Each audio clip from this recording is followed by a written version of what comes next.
In the day's other news, White House and Kremlin officials appeared to be at loggerheads over Russia's interference in American elections. The president's national security advisor, John Bolton, said he raised the issue repeatedly while meeting in Geneva with his Russian counterpart, Nikolai Patrushev, to no avail. We might have had a joint statement, but I felt it was important to mention election meddling, which we raised a number of times during these consultations today, which lasted a little bit over 5 hours, but we weren't able to reach agreement on that. I made it clear that we wouldn't tolerate meddling in 2018 and that we were prepared to take necessary steps to prevent it from happening. Moments later, Patrushev told reporters that Bolton did not accuse Russia of election interference during their talks. Patrushev did say the two sides agreed to reopen Foreign and Defense Ministry communications. Google announced today that it has uncovered a misinformation campaign connected to Iran and its state media. The tech giant terminated 39 YouTube channels along with 13 Google Plus accounts. That comes as the Democratic National Committee says an attempted hack they reported yesterday was a false alarm. What the DNC thought could be foreign meddling was actually the Democratic Party of the state of Michigan running a test of voter file security protections. They did not alert the DNC ahead of time. A former employee of the National Security Agency accused of leaking classified information was sentenced to more than 5 years in prison today. 26-year-old reality winner expressed remorse for copying material from the NSA and sending it to the left-leaning news website The Intercept in 2016. The leaked report contained information about Russian attempts to break into voting software in the U.S., all of which was later confirmed to be true. The 63-month sentence is the longest ever given for a federal crime in leaking to the media.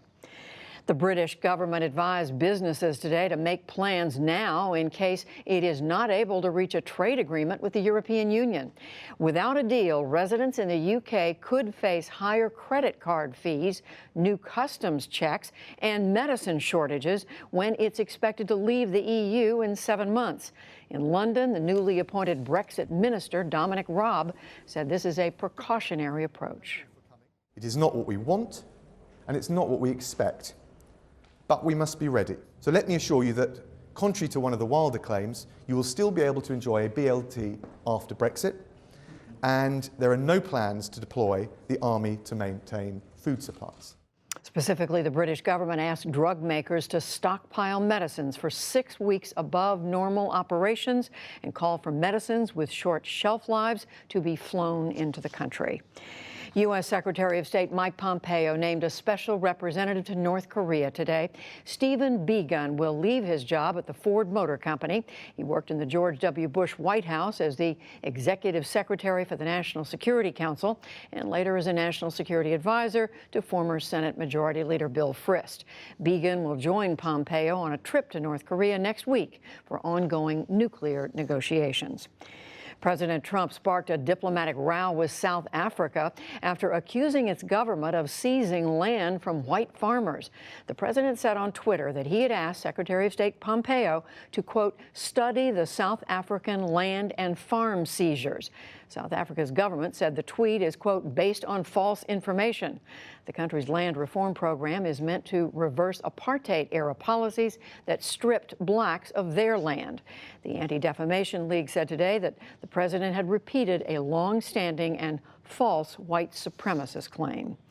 In Hawaii, heavy rains inundated the islands as residents braced for the arrival of their first hurricane since 1992. Forecasters said Hurricane Lane has slowed down and is not projected to make a direct hit. But flash flooding and landslides are a major threat. The full force of the storm is expected to hit tonight, but after effects will last for days. System is going to be with us for the next 4 or 5 days, continuing to bring winds to the island, to bring large surf, as well as the torrential rains that we've talked about. Weather forecasters expect over 30 inches of rain to fall in some areas and surf of 20 feet. California Republican Congressman Duncan Hunter and his wife pleaded not guilty today to charges they illegally used campaign money for personal expenses. On Tuesday, an indictment alleged the GOP lawmaker and his wife spent $250,000 on golf, meals, and dentist appointments. Hunter has called the charges politically motivated. Ohio State University's football coach will sit out the first 3 games of the season after an investigation found that he mishandled domestic violence accusations against a staff member. The report said that Urban Meyer did not take proper steps to alert the school of abuse allegations against his assistant coach. Meyer apologized at a news conference last night, saying that he, quote, should have done more. He was suspended without pay for 6 weeks. On Wall Street today, stocks closed slightly lower. The Dow Jones Industrial Average lost 76 points to close at 25,657. The Nasdaq fell 10 to close at 7878. The S&P 500 dropped nearly 5. Still to come on the NewsHour, Supreme Court nominee Brett Kavanaugh tries to win over U.S. senators. Why President Trump has been focusing on a college student's murder. China's ambitious program to make it a global leader in tech, and much more.